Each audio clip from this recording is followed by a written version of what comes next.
creature who has an insatiable love for the dead. I kick ass for the Lord. Your move, creep. You want to get nuts? Come on. Let's get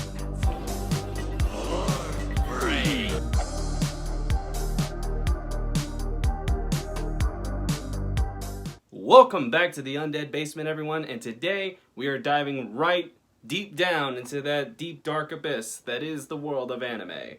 And not just any anime, but an old school one with lots of blood and nudity. Cause your boy needs some views, okay? Now, I've always been a big retro anime fan, going all the way back to stuff from the 70s. And that's not me trying to wave a hipster card or anything, that's just me telling you what I like. I love good IPA and a fistful of anime waifu titties. I like plenty of modern anime, don't get me wrong. It's just I prefer the more grittier art styles of the 70s, 80s, and 90s as opposed to the more cleaner art styles of today. And let me tell you, gritty is definitely what describes today's movie from 1987, Wicked City.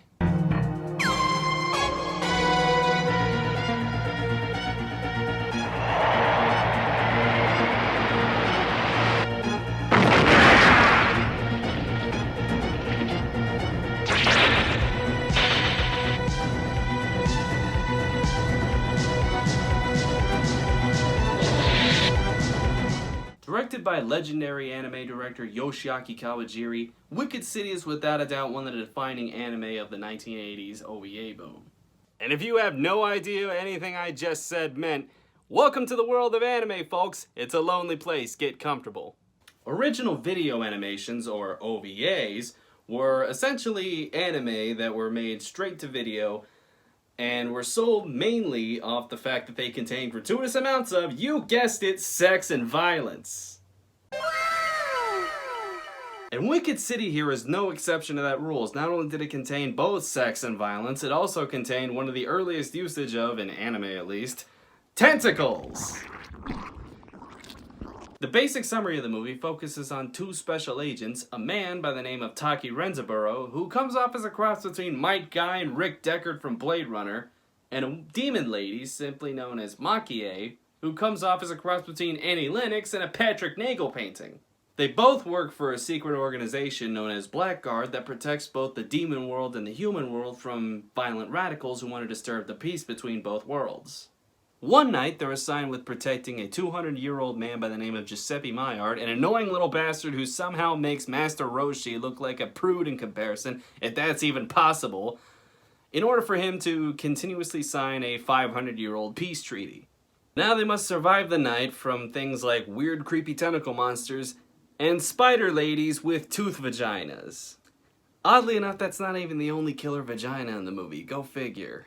Right off the bat, this movie is positively stunning, and a large part of that is thanks to Kawajiri's art style. Kawajiri is mainly known for other classics such as Ninja Scroll, Demon City Shinjuku, Vampire Hunter D Bloodlust, and that one weird Highlander anime that no one remembers. All of these movies use the same kind of art style with a very hyper-stylized yet hyper-realistic look to them that was very indicative of their time, despite going into the 2000s. And Wicked City is without a doubt the best looking of them with heavy doses of noir imagery a la Blade Runner.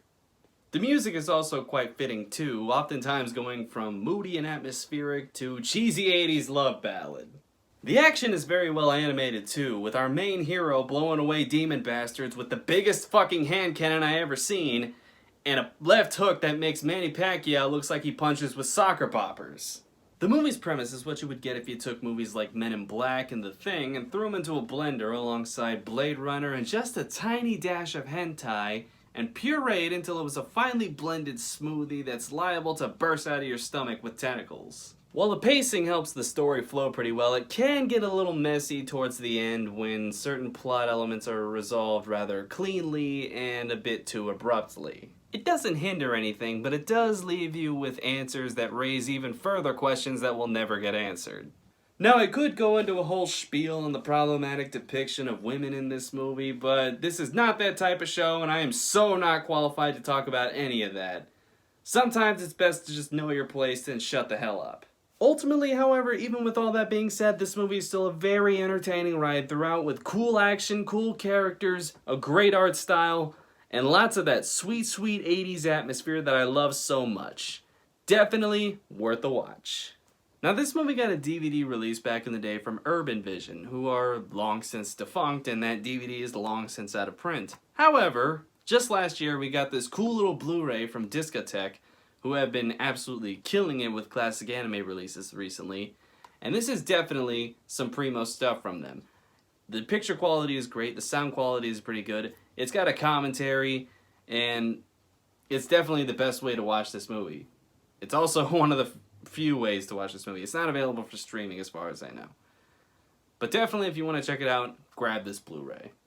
That is all we have for today's show. Don't forget to like and subscribe. Check us out on Facebook and Instagram. This has been JD, and I will see you next time.